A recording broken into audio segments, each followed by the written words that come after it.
TSPSC నిర్వహిస్తున్నటువంటి groups మరియు వివిధ పోటీ పరీక్షలు సిద్ధమవుతున్నటువంటి తెలంగాణ యువకులందరికీ కూడా టీశాట్ తరపున శుభాభినందనలు. ప్రస్తుతం మనం భారతదేశంలో ఉన్నటువంటి ఇనుము ఉక్కు పరిశ్రమ గురించి చర్చిస్తున్నాం. దీని ముందు సెషన్లో కొంతమేర దీని గురించి చర్చించడం జరిగింది. భారతదేశంలో ఉన్నటువంటి ఇనుము ఉక్కు పరిశ్రమ కనుక మనం చూసినట్లయితే స్వాతంత్రానంతరం మనం ప్రారంభించినటువంటి మొట్టమొదటి పరిశ్రమ రూర్కెలా పరిశ్రమ. ఇది వెస్ట్ జర్మనీ సహకారంతో నిర్మించబడింది. రెండవది బిలాయ్ స్టీల్ ప్లాంట్, ఇది యుఎస్ఎస్ఆర్ సహకారంతో నిర్మించబడిన పరిశ్రమ.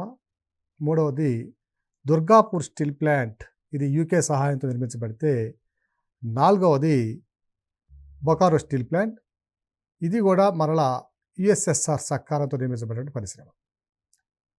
ఇక నాలుగవ పంచవర్ష ప్రణాళిక అనంతరం మనం నిర్మించినటువంటి ఇనుముక్కు కర్మాగారాలను మనం పరిశీలించినట్లయితే అవి 4th 5 year ప్లాన్ తరువాత 3 పరిశ్రమలు ప్రారంభించడం జరిగింది. ఆ 3 పరిశ్రమలు కనుక మనం పరిశీలించినట్లయితే మొదటిది శాలెం స్టీల్ ప్లాంట్. ఈ శాలెం స్టీల్ ప్లాంట్ కానివ్వండి, దీని తర్వాత 4వ పంచవర్ష ప్రణాళిక తర్వాత ఏర్పరిచిన మిగిలిన ప్లాంట్లు ఏవైతే విజయనగర్ స్టీల్ ప్లాంటు, అలాగే దీని తర్వాత నిర్మించినటువంటి విశాఖపట్నం స్టీల్ ప్లాంటు, ఈ 3 పరిశ్రమల్ని స్థాపించడంలో ప్రధాన ఉద్దేశం ఏమిటంటే పరిశ్రమక వికేంద్రీకరణం చేయడం, decentralisation of the iron and steel industry.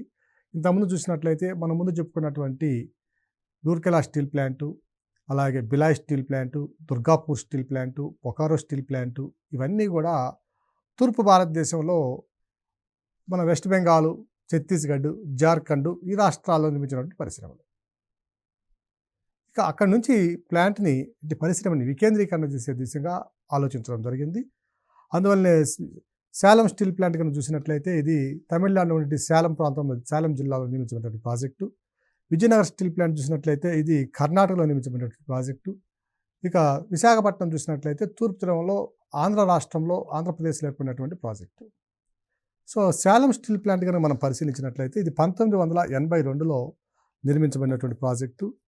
So శాలం steel plant ఇది స్పెషల్ స్టీల్ని తయారు చేస్తుందండి. ఈ ప్లాంటు శాలము దాని పరిసర ప్రాంతాల్లో ఉన్నటువంటి ఇన్ఫీరియర్ క్వాలిటీ ఐరన్ ఓర్, అంటే తక్కువ క్వాలిటీకి చెందినటువంటి ఇనుప ఖనిజం ఇక్కడ లభిస్తుంది. సో ఈ ఇనుప ఖనిజాన్ని, తక్కువ క్వాలిటీ కలిగినటువంటి ఇనుప ఖనిజాన్ని ఉపయోగించుకొని అధిక క్వాలిటీ కలిగినటువంటి స్టీల్ని తయారు చేయడం ఇక్కడ ప్రత్యేకత. సో ఇక్కడ ఇన్ఫీరియర్ క్వాలిటీ ఐరన్ ఏదైతే ఉందో దాన్ని లింజ్ డోర్నవిడ్జ్ ప్రాసెస్ అనే ఒక లింజ్ డోర్నవిడ్జ్ VARTZ అనే ప్రాసెస్లో దీన్ని శుద్ధి చేసి ఈ తక్కువ క్వాలిటీ గల ఐరన్ని దీని నుంచి మళ్ళా అధిక క్వాలిటీ కలిగినటువంటి స్టీల్ని ఉత్పత్తి చేయడం ఈ పరిశ్రమ ఇక్కడ ప్రధాన లక్షణం. ఇక్కడ దీనికి అవసరమైనటువంటి బొగ్గు నిక్షేపాలు ఏం చేస్తున్నామంటే నైవేలి, దానికి సమీపంలో ఉన్నటువంటి నైవేలి లిగ్నైట్ లిమిటెడ్ ఏదైతే ఉందో ఆ నైవేలిలో ఉన్నటువంటి లిగ్నైట్ బొగ్గుని మనం ఉపయోగించుకొని, అలాగే అక్కడ సమీపంలో ఉన్నటువంటి అక్కడే ఉన్నటువంటి thermal plants, Neyveli thermal plants నుంచి విద్యుత్ని ఉపయోగించుకొని మనం ఈ పరిశ్రమ నడుపుతున్నాం. సో శాలం స్టీల్ ప్లాంట్ 1982లో ప్రారంభించబడిన సంస్థ ఇది. సో ఇది తమిళనాడులోని శాలం ప్రాంతంలో నిర్మించబడింది. తక్కువ క్వాలిటీ ఉన్నటువంటి సమీపంలో ఉన్నట్టు లభించేటువంటి ఇనుప ఖనిజాన్ని ఉపయోగించుకొని అధిక క్వాలిటీ ఉండేటటువంటి స్టీల్ని తయారు చేయడం ఇక్కడ ప్రత్యేకత. ఇక మరొకటి కనుక చూసినట్లయితే Vijayanagar steel plant, Vijayanagar steel plant. So ఇది కర్ణాటకలో ఉన్నటువంటి ప్లాంటు. దీన్ని 1971లోనే ప్రారంభించారు. కాకపోతే దీన్ని JSW చేత నిర్మించబడింది. JSW గ్రూప్ నిర్మించబడినటువంటి సంస్థ ఇది విజయనగర్ స్టీల్ ప్లాంటు. దీనికి సంబంధించినటువంటి కోల్ని కనుక మనం చూసినట్లయితే, బొగ్గును చూసినట్లయితే ఇది మధ్యప్రదేశ్లో ఉండేటటువంటి కన్హా వ్యాలీలో ఉన్నటువంటి బొగ్గు గనుల నుంచి బొగ్గును ఉత్పత్తి చేస్తున్నాం. అలాగే తెలంగాణలో ఉన్నటువంటి సింగరేణి నుంచి కూడా ఇక్కడికి బొగ్గుని సరఫరా చేస్తున్నాం. అలాగే ఐరన్ కనుక చూసినట్లయితే కర్ణాటకలో ఉన్నటువంటి ఐరన్ను దీనికి ప్రధానంగా ఉపయోగిస్తున్నాం. అది కూడా హోస్పేట్ సమీపంలో ఉన్నటువంటి ఇనుప ఖనిజాన్ని దీనికి మనం సప్లై చేస్తున్నాం.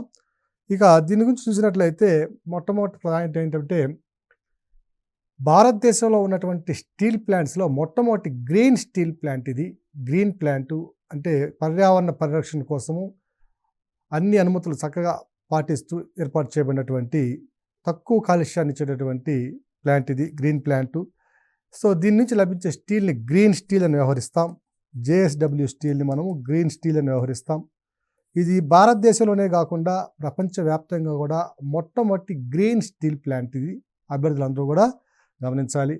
భారతదేశంలో ఉన్నటువంటి అన్ని స్టీల్ ప్లాంట్స్లో కన్నా ప్రొడక్టివిటీ అత్యధికంగా ఇచ్చేటువంటి స్టీల్ ప్లాంట్ ఇది.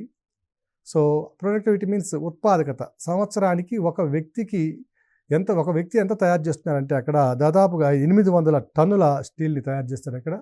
So highest per capita productivity steel plant Vijayanagar steel plant ఇది. దీన్ని JSW సంస్థ నిర్మించినటువంటి ప్లాంటు. హోస్పేట్కి సమీపంలో ఉంది ఇది. సో విజయనగర్ అనే ప్రాంతంలో. మరొక ప్లాంట్ కనుక చూసినట్లయితే వైజాగ్ స్టీల్ ప్లాంటు లేదా విశాఖపట్నం స్టీల్ ప్లాంట్ అంటాం దీన్ని. దీనికి ఇంకో పేరు కూడా ఉంది, బాలచెరువు స్టీల్ ప్లాంట్ అని కూడా అంటాం దీన్ని. బాలచెరువు స్టీల్ ప్లాంట్ అని కూడా అంటాం. దీన్ని 1971లోనే ప్రారంభించడం జరిగింది. కానీ 1982 దాకా కూడా దీని యొక్క అతిగతి లేదు. ఓకేనా. 1982లో దీని యొక్క నిర్మాణాన్ని ప్రారంభించి 1990 నుంచి దీంట్లో ఉత్పత్తిని ప్రారంభించడం జరిగింది. సో ఈ స్టీల్ ప్లాంట్ నిర్మాణంలో అనేక రకాలైనటువంటి ఆందోళనలు కూడా చోటు చేసుకోవడం జరిగింది. ఈ స్టీల్ ప్లాంట్ ఇక్కడ కేటాయించిన స్టీల్ ప్లాంట్ని మిగిలిన కొన్ని రాష్ట్రాలు తమ రాష్ట్రాలకి తీసుకెళ్లాలనే ఉద్దేశంతో కొంత ప్రయత్నాలు జరిగాయి. కానీ పార్లమెంట్లో కూడా ఈ స్టీల్ ప్లాంట్ తరలించడానికి మన అప్పుడు ఉమ్మడి ఆంధ్రప్రదేశ్ ప్రభుత్వం ఒప్పుకోలేదు. దీని యొక్క నిర్మాణం కోసము అనేక త్యాగాలు, పోరాటాలు జరిగినాయి. విశాఖ ఉక్కు ఆంధ్రుల హక్కు అనే నినాదంతో గత కొన్ని సంవత్సరాల పాటు పోరాడి మరలా దీన్ని ఇక్కడే ప్రారంభించడం జరిగింది. ఇక్కడ ఒక అంశాన్ని మనం గమనించాలి. భారతదేశంలో ప్రభుత్వ రంగంలో ఉన్నటువంటి steel plant, public sector iron and steel plants అన్నీ కూడా steel authority of India limited SAIL ఆధ్వర్యంలో పనిచేస్తాయి, ఎక్సెప్ట్ విశాఖ స్టీల్ ప్లాంట్. ఈ విశాఖ స్టీల్ ప్లాంట్ మాత్రము దీని యొక్క నిర్మాణానికి దీని యొక్క విధి నిర్వహణకు ఒక ప్రత్యేకమైనటువంటి ఒక సంస్థను ఏర్పాటు చేయబడింది. అది RINL Rashtriya Ispat Nigam limited. So Visakha steel plant ఒక్కటే RINL యొక్క ఆధ్వర్యం నడుస్తుంటే మిగిలిన పబ్లిక్ సెక్టార్ యూనిట్స్ అన్నీ కూడా ఇవి steel authority of India limited యొక్క ఆధ్వర్యంలో నడుస్తున్నాయి. ఇక దీనికి సంబంధించినటువంటి ఐరన్ ఓర్ని కనుక మనం చూసినట్లయితే ఛత్తీస్గఢ్లో ఉండేటటువంటి బైలడిల్లా మైన్స్ నుంచి దీనికి ఐరన్ ఓర్ ఇనుప కంచు లభిస్తుంది. అక్కడ నుంచి స్లర్రీ ఫామ్లో పైపుల ద్వారా ఇక్కడ ఐరన్ ఓర్ పంప్ చేసి ఇక్కడ మరలా వాటర్ కనుక పెట్టినట్లయితే ఫోర్స్ చేస్తే మధ్యలో మోటార్స్ ఉంటాయి. ఈ మోటార్స్ అంతా కూడా దాదాపు 174 కిలోమీటర్ల పాటు ఈ స్టీల్ ప్లాంట్ నుంచి, ఈ మైన్స్ నుంచి అక్కడికి ఈ స్లర్రీ ఫామ్లో లిక్విడ్ రూపంలో ఉన్నటువంటి ఐరన్ ఓర్ని, ఇనుప ఖనిజాన్ని ట్రాన్స్ఫర్ చేస్తాం. అలాగే కోల్ చూసినట్లయితే ఇక్కడ ఒరిస్సాలోని తాల్చేరు బొగ్గు గనులు, అలాగే దామోదర్ వ్యాలీలో ఉన్నటువంటి బొగ్గు గనుల నుంచి కూడా దీనికి బొగ్గు లభిస్తుంది. వీటితో పాటుగా లైమ్ స్టోన్ కనుక చూసినట్లయితే కృష్ణా జిల్లాలోని జగ్గైపేట నుంచి దీనికి లైమ్ స్టోన్ సప్లై చేయబడుతుంది. మరొక పాయింట్ ఏమిటి,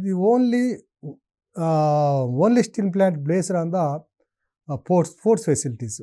సో తీరంలో ఉన్నటువంటి ఏకైక steel plant Visakha steel plant. So దీని యొక్క ప్రధాన ఉద్దేశం ఏమిటంటే అంతర్జాతీయంగా వచ్చేటువంటి ఆర్డర్స్ని రిసీవ్ చేసుకుని అతి త్వరగా మార్కెట్లో దాన్ని డెలివరీ చేసేటువంటి ఉద్దేశంతో దీన్ని నిర్మించడం జరిగింది. అలాగే ప్రపంచంలో ఏ స్టీల్ ప్లాంట్ రిలీజ్ చేయలేనంత త్వరగా దీని నుంచి మనకి ఆర్డర్స్ని మనం పంపించడం జరుగుతుంది. అతి త్వరగా ఆర్డర్స్ని డిస్పాచ్ చేయడంలో పేరున్నటువంటి ప్లాంట్ ఇది విశాఖ స్టీల్ ప్లాంట్. దీని తర్వాత అంశాన్ని కనుక పరిశీలించినట్లయితే భారతదేశంలో ఇనుముకు పరిశ్రమ తర్వాత రెండవ అతిపెద్ద పరిశ్రమ అల్యూమినియం పరిశ్రమ. ఈ అల్యూమినియం పరిశ్రమ యొక్క అభివృద్ధి విస్తరణ ఏ విధంగా జరిగిందో మనం దీనిలో ఈ ఈ సెషన్లో ఇప్పుడు చర్చిద్దాం. Aluminium industry in India, aluminium పరిశ్రమ. సో అల్యూమినియం పరిశ్రమకు కావాల్సిన ప్రధానమైనటువంటి లోహం అంటే ముడి పదార్థం ఏమిటంటే బాక్సైట్. ఈ బాక్సైట్ వల్ల మనము ఎక్కడెక్కడ చూస్తున్నామంటే ఆంధ్రప్రదేశ్, అలాగే వెస్ట్ బెంగాల్, ఒడిస్సా ఈ ప్రాంతాల్లో మనం బాక్సైట్ గనులు మనం గమనించవచ్చు. అలాగే కేరళ కానివ్వండి, మన తమిళనాడులో కూడా బాక్సైట్ గనులు మనం గమనించవచ్చు. ఈ అల్యూమినియం పరిశ్రమ చూసినట్లయితే మొట్టమొదటిసారిగా భారతదేశంలో 1937లో ఒక కార్పొరేషన్ ఏర్పాటు చేయబడింది. Aluminium corporation of India. Aluminium corporation of India అనే సంస్థని ఇది వెస్ట్ బెంగాల్లో ఉన్నటువంటి జయక్ నగర్ వద్ద నిర్మించబడింది, ఏర్పాటు చేయబడింది. సో వెస్ట్ బెంగాల్లో ఉండే జయక్ నగర్లో ఉన్నటువంటి ఈ అల్యూమినియం కార్పొరేషన్ 1937లో ప్రారంభిస్తే 1944లో దాని యొక్క ఉత్పత్తిని ప్రారంభించింది. జయక్ నగర్లో ఉన్నటువంటి ఆ ప్లాంట్ నుంచి మొట్టమొదటిసారిగా ఉత్పత్తిని ప్రారంభించబడింది 1944లో. దీనికంటే ముందే ప్లాన్ చేసినటువంటి మరొక పరిశ్రమ ఉందండి, అది the Indian aluminium company. Aluminium company దీన్ని 1936లోనే అంటే ప్రణాళికలు రచించినప్పటికీ ప్రారంభించినప్పుడు 1938 అయింది. ఇది కేరళలో నుండి ఆల్వే ప్రాంతంలో నిర్మించబడినటువంటి పరిశ్రమ. కేరళలోని Alwaye. So the Indian aluminium company కేరళలో ఆల్వేలో ప్రారంభించబడిన పరిశ్రమ. మామూలుగా ఉత్పత్తి ప్రకారం అయితే రెండవసారి ప్రారంభించబడిన రెండవ పరిశ్రమ ఇది. తర్వాత స్వాతంత్రానంతరం మనం భారతదేశంలో ప్రారంభించిన పరిశ్రమలు కనుక చూసినట్లయితే మొట్టమొదటిది సెకండ్ 5 ఇయర్ ప్లాన్లో రెండవ పంచవర్ష ప్రణాళిక ప్రాంతంలో ప్రారంభించబడింది. ఇది ఇండాల్ అనే మరొక కంపెనీని ప్రారంభించబడింది. So Indian aluminium company. దీని తర్వాత ఇండాల్కో అని కూడా మార్చడం జరిగింది. దీని తర్వాత చూద్దాం. సో ఇండాల్ అనేది సెకండ్ 5 ఇయర్ ప్లాన్లో మనకి హీరాకుడ్, ఒడిస్సాలోని హీరాకుడ్ వద్ద నిర్మించబడినటువంటి పరిశ్రమ ఇది. ఒడిస్సాలోని హీరాకుడ్. అలాగే మరొక పరిశ్రమ రేణుకోట్ అనే ప్రాంతం వద్ద, ఇది యూపీలో ఉన్నటువంటి రేణుకోట్ అనే ప్రాంతం వద్ద, ఇది హిండాల్కో. దీని పేరు ఏమిటంటే Hindalco, Hindustan aluminium company limited. So second 5 year ప్లాన్లో after independence we have started 2 aluminium industries in India. INDAL మొదటిది ఇచ్చాము ఒడిస్సాలోని హీరాకుడ్ వద్ద, రెండవది యూపీలో ఉండేటువంటి రేణుకోట్ వద్ద. మొదటిది ఇండాల్కో, రెండవది హిండాల్కో. అయితే 1958 కంటే ముందు ప్రారంభించబడిన పరిశ్రమలు ఇవి. ఈ రెండు పరిశ్రమలు ప్రారంభించిన తరువాత భారత ప్రభుత్వం ఏం చేసిందంటే 1958లో హిందుస్థాన్ అల్యూమినియం కార్పొరేషన్ అనే ఒక సంస్థను స్థాపించింది. Hindustan aluminium corporation. So Hindustan aluminium corporation ప్రారంభించిన తరువాత ముందు ఇప్పుడు మనం చెప్పుకున్నటువంటి పరిశ్రమలు ఏవైతే ఉన్నాయో ఇండాల్కో, హిండాల్కో ఏవైతే ఉన్నాయో ఈ రెండింటిని కూడా తీసుకొచ్చి దీంట్లో మెర్జ్ చేయబడింది. అంటే భారతదేశంలో ఉన్నటువంటి అల్యూమినియం పబ్లిక్ సెక్టార్లో ఉన్నటువంటి అల్యూమినియం పరిశ్రమలు అన్నింటినీ కూడా ఎవరు మేనేజ్ చేస్తారు, ఎవరు దాన్ని అడ్మినిస్ట్రేట్ చేస్తారంటే 1958లో స్థాపించబడినటువంటి హిందుస్థాన్ అల్యూమినియం కార్పొరేషన్ లిమిటెడ్ అనే సంస్థ ప్రారంభిస్తుంది. దాని యొక్క విధి విధానాలని నిర్వహిస్తుంది.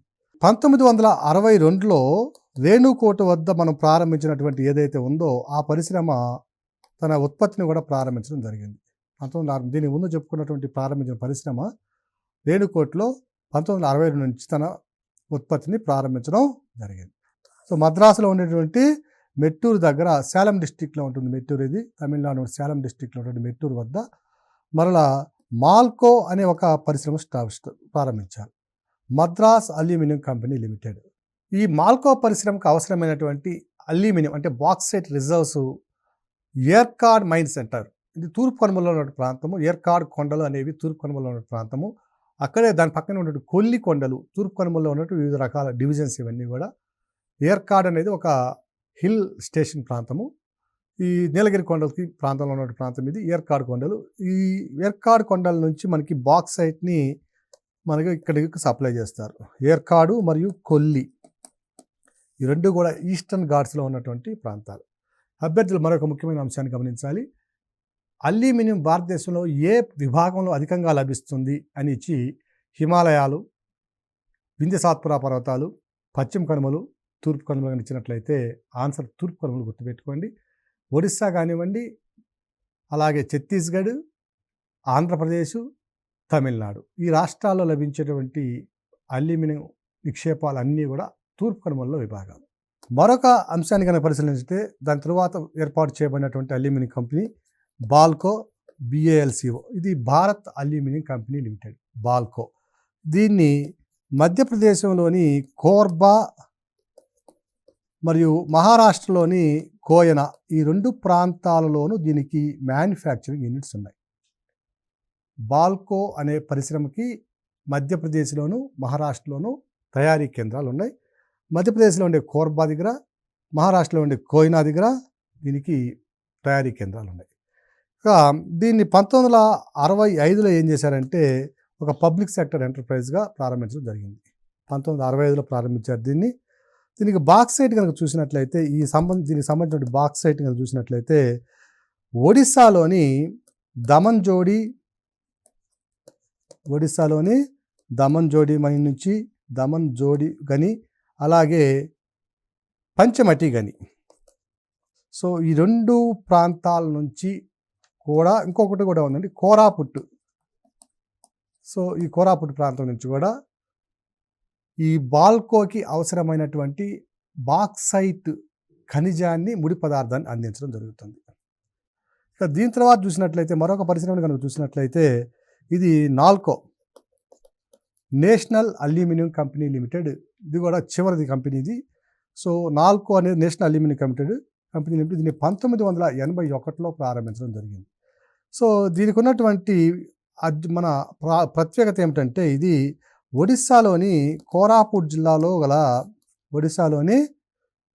ఒడిస్సాలోని కోరాపుట్ జిల్లాలో గల దమన్ జోడి, ముందే చెప్పాం మనం. సో దమన్ జోడి బాక్సైట్ మైన్స్ ఎక్కడైతే ఉన్నాయో అక్కడనే ఈ పరిశ్రమను ప్రారంభించడం జరిగింది.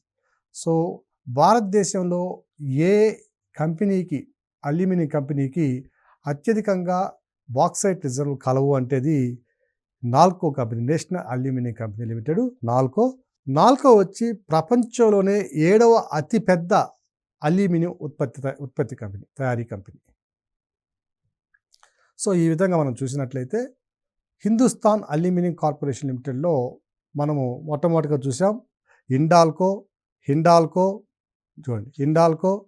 హిండాల్కో, అలాగే మెట్టూరులో ఉన్నటువంటి మాల్కో, దాని తర్వాత ఉన్నటువంటి మధ్యప్రదేశ్లోను మహారాష్ట్రలోను 2 యూనిట్లు కలిగినటువంటి బాల్కో, దాని తర్వాత ఒడిస్సాలోని కోరాపుట్ జిల్లాలో ఉన్నటువంటి నాల్కో. ఇవన్నీ కూడా హిందుస్థాన్ అల్యూమినియం కార్పొరేషన్ లిమిటెడ్లో ఉన్నటువంటి అల్యూమినియం తయారు చేసిన పబ్లిక్ సెక్టార్ యూనిట్స్ ఇవన్నీ కూడా.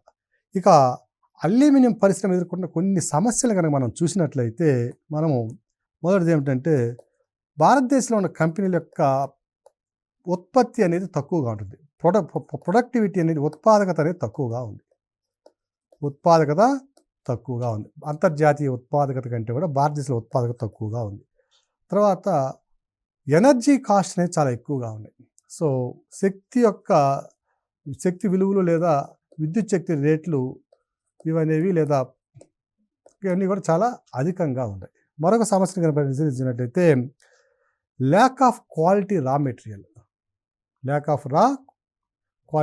క్వాలిటీ మనకి ముడి పదార్థం ఏదైతే ఉందో ఈ ముడి పదార్థాల యొక్క నాణ్యత కూడా తక్కువగా ఉంది. అలాగే కాస్టిక్ సోడాని దీంట్లో ప్రధానంగా ఉపయోగించేటువంటి మన ఒక ఉత్పాదకం అంటే ఇన్పుట్స్. సో కాస్టిక్ సోడా యొక్క అవైలబిలిటీ దీనికి తగినంతగా కూడా కొన్ని సందర్భాల్లో లభించడం లేదు. అలాగే క్రయోలైట్ అనే దాన్ని కూడా ఈ పరిశ్రమలో ఉపయోగిస్తాము. క్రయోలైట్ యొక్క ఉత్పాదకత కూడా ఈ సైనంతగా సరిపడకపోవడం మరొక సమస్యగా ఉంది. అలాగే కోక్ బొగ్గు, దీంతో పాటుగా పెట్రోలియము, కోక్కు ఇవన్నీ కూడా లభ్యతలో కొంతవరకు అసౌకర్యము లేదా కొన్ని సందర్భాల్లో తీవ్రమైనటువంటి విఘాతాన్ని కలిగించడం ఈ పరిశ్రమ యొక్క ప్రధానమైనటువంటి లోపాలు. దీని తర్వాత మరొక పరిశ్రమను కనుక మనం పరిశీలించినట్లయితే cotton and textile industry in India. So అంటే వస్త్ర పరిశ్రమ, నూలు వస్త్ర పరిశ్రమ, కాటన్ అండ్ టెక్స్టైల్ ఇండస్ట్రీ. ఈ కాటన్ అండ్ టెక్స్టైల్ ఇండస్ట్రీ భారతదేశంలో ఉన్న ఇండస్ట్రీ అన్ని పరిశ్రమలలో కల్లా అతిపెద్ద పరిశ్రమ. భారతదేశం యొక్క జీడిపిలో దీని వాటా 4% ఉంది. అలాగే మొత్తం భారతదేశంలో ఉన్నటువంటి పారిశ్రామిక రంగంలో దీని వాటా 14%. పారిశ్రామికంగా ఉండేటువంటి మొత్తం 100%లో దీని యొక్క వాటా వచ్చి 14%.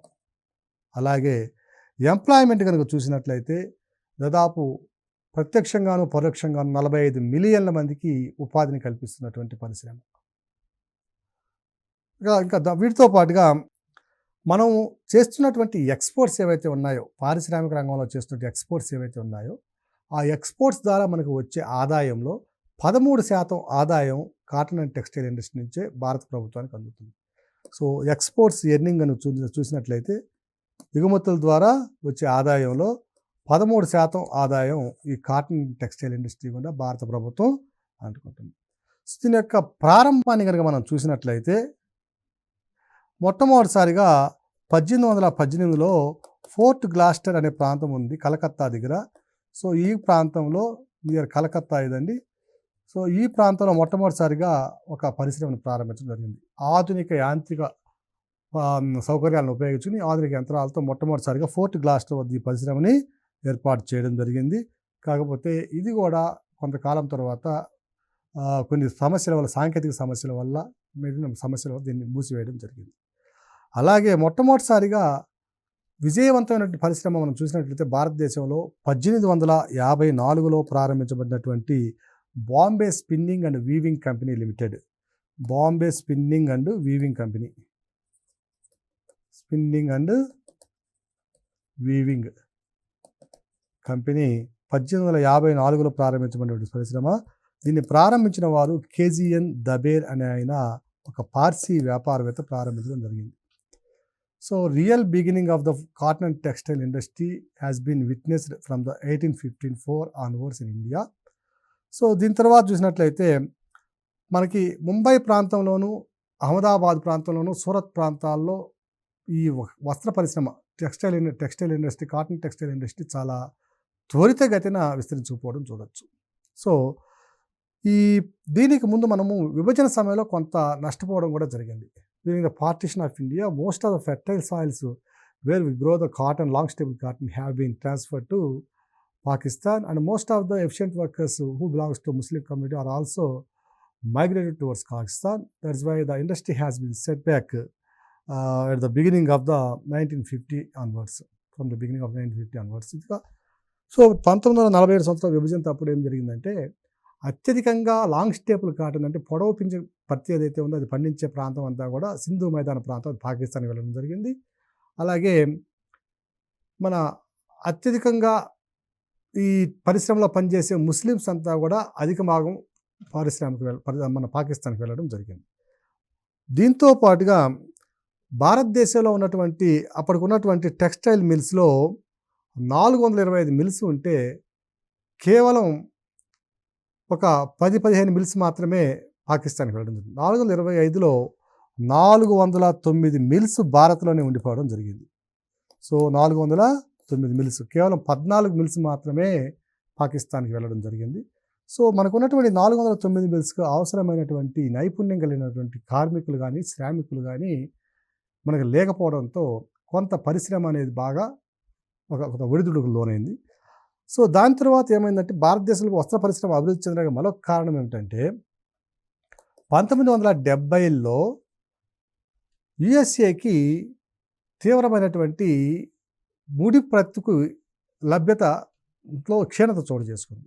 1970 వరకు యుఎస్ఏకి అవసరమైన రా కాటన్ని చైనా సప్లై చేసేది. 1970 దశకంలో ఒక 2-3 సంవత్సరాల పాటు వరుసగా చైనాలో వాళ్ళ యొక్క కాటను ఉత్పత్తిలో ఒడిదుడుకులు ఏర్పడినాయి. అంటే క్షామం రావడం, కొన్ని జబ్బులు రావడం వల్ల వాళ్ళ యొక్క ఉత్పాదకత తగ్గడంతో యుఎస్ఏ చేస్తున్నటువంటి పనిని, యుఎస్ఏకి చైనా ఇస్తున్నటువంటి ఈ కాటన్లో అంతరాయం ఏర్పడింది, ముడి పత్తిలో. అప్పుడు మన దేశంలో కాటన్ కూడా కొంచెం బాగా ఉన్నటువంటి పరిస్థితి, మన ఉత్పత్తి బాగా ఉన్న సందర్భంలో దాని యొక్క దృష్టి యుఎస్ఏ యొక్క దృష్టి చైనా నుంచి ఇండియా వైపు మరలింది. సో ఇండియా తన ఉత్పత్తుల్ని అలాగే రా మెటీరియల్స్ కాటన్ని యూఎస్ఏకి ఉత్పత్తి చేయడంతో ఇక్కడ ఉన్నటువంటి లింక్ కొంతమేర దెబ్బతినడంతో యూఎస్ఏ దీని యొక్క మిత్ర దేశాలు ఏవైతే ఉన్నాయో అవన్నీ కూడా ఇండియా వైపు చూడడం వల్ల 1970 దశకం నుంచి భారత్లో ఈ కాటన్ అండ్ టెక్స్టైల్ పరిశ్రమ చాలా ప్రధానంగా అభివృద్ధి చెందడం జరుగుతూ వచ్చింది. ఈ విధంగా 1970 దశకం నుంచి భారతదేశంలో వస్త్ర పరిశ్రమ చాలా త్వరితగతిన అతివేగంగా అభివృద్ధి చెందడం జరిగింది. సో ఇప్పుడు కనుక మన యొక్క డిస్ట్రిబ్యూషన్ కనుక చూసినట్లయితే ఈ పరిశ్రమ ప్రధానంగా ముంబయి, సూరత్తు, అహ్మదాబాద్ ప్రాంతాల్లో అభివృద్ధి చెందడం మనం గమనించవచ్చు. సో 1854లో ఏర్పరిచినటువంటి ఈ మొదటి అడుగు ఏదైతే ఉందో, కేజీఎన్ దబేర్ వేసినటువంటి వ్యక్తి వేసినటువంటి అడుగు ఏదైతే ఉందో, ఆ అడుగు భారతదేశంలో కాటన్ టెక్స్టైల్ పరిశ్రమ ఒక గరిష్ట దశకి వెళ్ళడానికి ప్రధాన కారణంగా మనం భావించవచ్చు. ఇక ఈ ప్రాంతంలో ఈ పరిశ్రమ అభివృద్ధి చెందడానికి గల కారణాలు కనుక పరిశీలించినట్లయితే ముంబై అప్పటికే వలసబాద కాలంలో అన్ని రంగాలను అభివృద్ధి చెందడం ప్రారంభించి ఒక అడ్మినిస్ట్రేటివ్ యూనిట్గా అంటే ఒక పరిపాలనా కేంద్రంగాను, అలాగే ఆర్థిక రాజధానిగా అప్పటికే మనం దాన్ని గుర్తించడం జరుగుతుంది. దానితో పాటుగా పశ్చిమ తీరాల ఉన్నటి కాండ్లా పోర్ట్ కానివ్వండి, ముంబై పోర్ట్ కానివ్వండి, ఈ పోర్ట్స్ అనేవి ఇతర దేశాలతో వాణిజ్య సంబంధాలను అప్పటికే అభివృద్ధి చెంది బాగా నెరవేరుస్తున్నాయి.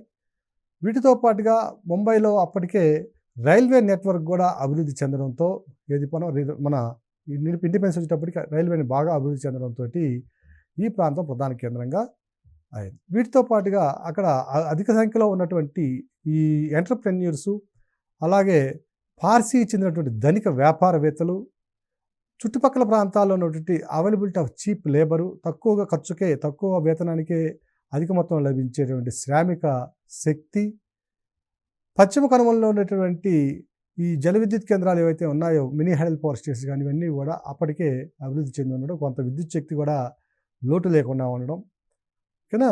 అలాగే ఇతర దేశాల నుంచి వచ్చినటువంటి కొంత వ్యాపారవేత్తలు కూడా ముంబైలో స్థిరపడి ఉండడం, ఈ అన్ని కారణాల వల్ల భారతదేశంలో ఉన్నటువంటి ఈ నూలు వస్త్ర పరిశ్రమ, కాటన్ టెక్స్టైల్ ఇండస్ట్రీ ముంబైలో బలంగా వెళ్లునుకుపోవడానికి కారణమైంది.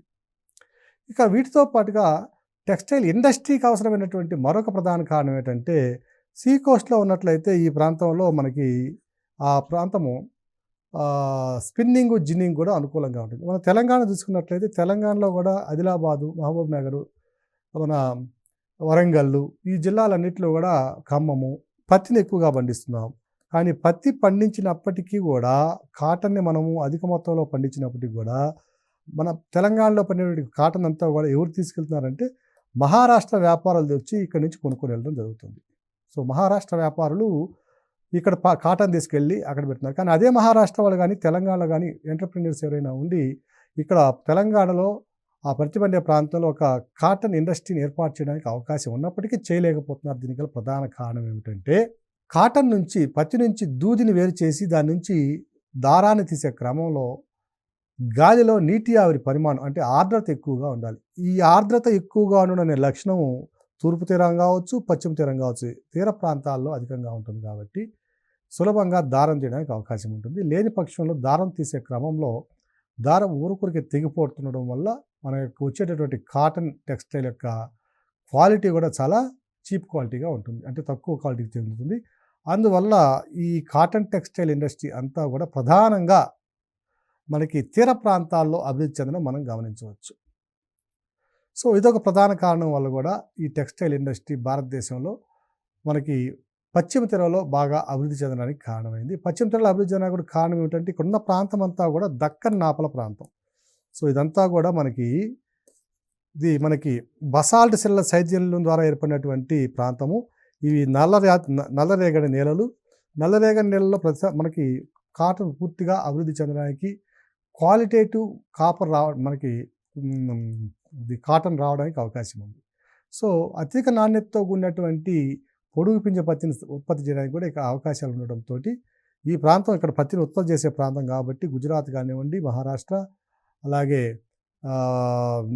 పశ్చిమాన ఉన్నటువంటి తూర్పున ఉన్నటువంటి ఆంధ్రప్రదేశ్, అందుకు ఆనుకుని ఉన్నటువంటి తెలంగాణ ప్రాంతం, ఈ ప్రాంతాల నుంచి ముడి పత్తి అధికంగా లభించడం కూడా ఈ ప్రాంతంలో ఈ పరిశ్రమ అభివృద్ధి చెందడానికి కారణమైంది. సో ఇదే ప్రశ్నని ఒకసారి మెయిన్స్లో మనకి సివిల్స్లో అడగడం జరిగిందండి. భారతదేశంలో కాటన్ టెక్స్టైల్ ఇండస్ట్రీ గ్రోత్ మరియు డిస్ట్రిబ్యూషన్ను చర్చించండి. అంటే దాని యొక్క అభివృద్ధి మరియు వారి యొక్క విస్తరణను పరిశీలించండి అన్నాడు. సో ఈ విధంగా కూడా ప్రశ్నలు రావడానికి అవకాశం ఉన్నాయి కాబట్టి కాటన్ టెక్స్టైల్ ఇండస్ట్రీ యొక్క విస్తరణ అభివృద్ధి కూడా మన మెయిన్స్ పాయింట్ ఆఫ్ వ్యూలో చదివి ఒక ప్రశ్నని మనం తయారు చేసుకోవాల్సిన అవసరం ఉంది. అభ్యర్థులందరూ కూడా ఈ విషయాన్ని గమనించగలరు. ధన్యవాదాలు.